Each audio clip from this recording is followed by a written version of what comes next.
25 নম্বর অধ্যায় বাবু সালাত ফিল খেফাফ। এই অধ্যায় হচ্ছে সালাত আদায় করা মোজা পরিধান করে।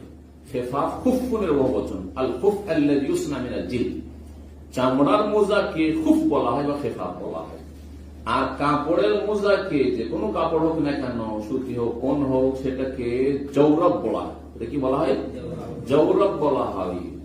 খুফ চামড়ার মোজার হাদিস সহিহ বুখারী মুসলিমে রয়েছে, অন্যান্য প্রায় হাদিসের কিতাবে রয়েছে এবং এই হাদিসগুলি মশহুর মুতাওয়াতির কাছাকাছি অনেক সাহাবায়ে কেরাম থেকে বর্ণিত রয়েছে। সুতরাং এই ক্ষেত্রে আহলে সুন্নাত ওয়াল জামাতের কোন দ্বিমত নেই যে চামড়ার মোজায় মাসা চলবে, একমাত্র যারা রাফেজি তাদের ছাড়া। তো সুতরাং এই চামড়ার মোজার যদি মাসাকে কেউ অস্বীকার করে তো তাদেরকে সালাফগণ বেদাতি মনে করত, মুহাদ্দিসিনদের জমানায় তাদেরকে মুবতাদিয়া মনে করত না, বেদাতি। বাকিটা হলো কাপড়ের মোজা। হ্যাঁ, এতে ইখতিলাফ রয়েছে। কাপড়ের মোজাতে সহিহ হাদিস রয়েছে, সুনানের কিতাব আবু দাউদ, নাসাঈ সব কিতাবে রয়েছে, তিরমিজিতে রয়েছে। সুতরাং হাদিস যখন সহিহ, আমরা কাপড়ের মোজাতে মাসাই করবে এবং সেটাও সুন্নাত।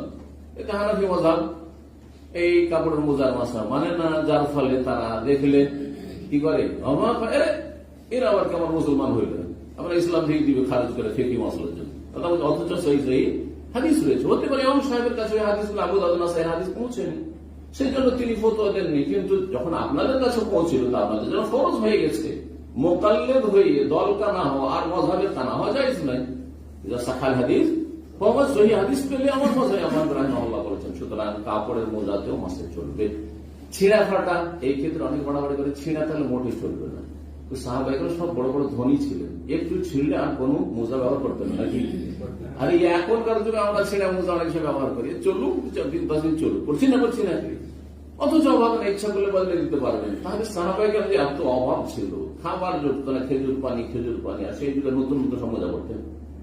তাহলে স্বাভাবিক যদি এই ক্ষেত্রে এমন করা বিধিনিষেধ থাকতো, নবী সতর্ক করে দিত, ঠিক আছে মোজার মাসা করো, কিন্তু ছিঁড়া থাকলে খবরদার করবেন। একটি হাদিস আছে, তাহলে বোঝা গেল যে ছিঁড়া ফাটা থাকলে অসুবিধা নেই, কিন্তু এমন ছিঁড়া না হয় যাতে পায়ের অনেকটাই খুলে যাচ্ছে আর সে মোজাই মনে হবে না, এমন না। 5টা আঙ্গুল বেরিয়ে যাচ্ছে, তাহলে জায়েজ নাই। কিন্তু একটা আঙ্গুলের একটা দিক বেরিয়ে যাচ্ছে, পায়ের তলা কিছুটা বেরিয়ে যাচ্ছে, সমস্যা নেই, আল্লাহ রাযিকা ওয়াসিউন ইনশাআল্লাহ, কোনো অসুবিধা নেই। তো মোজায় মাসায় করা 387 নম্বর হাদিস। হাম্মাদ ইবনে হারিস রাহিমাহুল্লাহ বলছেন, রাআইতু জারীর ইবনে আব্দুল্লাহ, আমি জারীর ইবনে আব্দুল্লাহ রাদিয়াল্লাহু তাআলা আনহুকে দেখলাম, তিনি প্রখ্যাত সাহাবী এবং মোজার মাসার বর্ণনাকারী।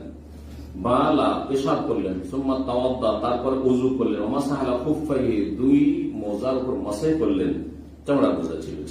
সুম্মা কামা তারপরে দাঁড়ালেন, ফাসাল্লা সালাত আদায় করলেন, ফাসুইলা তাকে জিজ্ঞেস করা হলো, ফাকালা জিজ্ঞেস করা এই বিষয়ে যে মোজার মাসা কেমন কি শরীয়ত সম্মত নাকি, কারণ পা তো ধোয়া হইল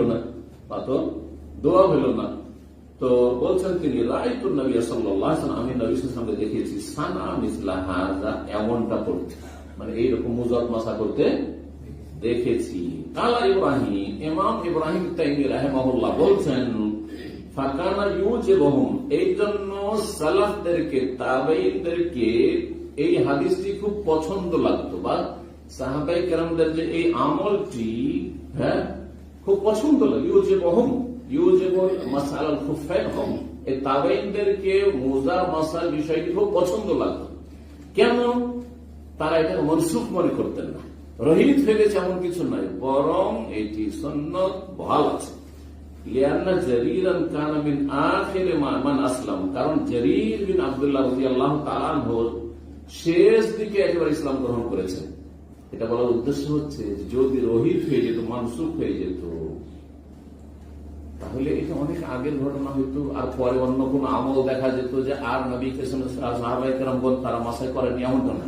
কিন্তু শেষ জামানায় ইসলাম গ্রহণ করেছেন, আর তারপরে শেষ জামানায় ইসলাম গ্রহণ করে তিনি নবী সাল্লাল্লাহু আলাইহি ওয়াসাল্লামকে মাসাই করতে দেখেছেন আর তিনি বর্ণনা করেছেন। তাহলে বোঝা গেল যে মোজার উপর মাসা শরীয়তে স্বীকৃত এবং প্রমাণিত।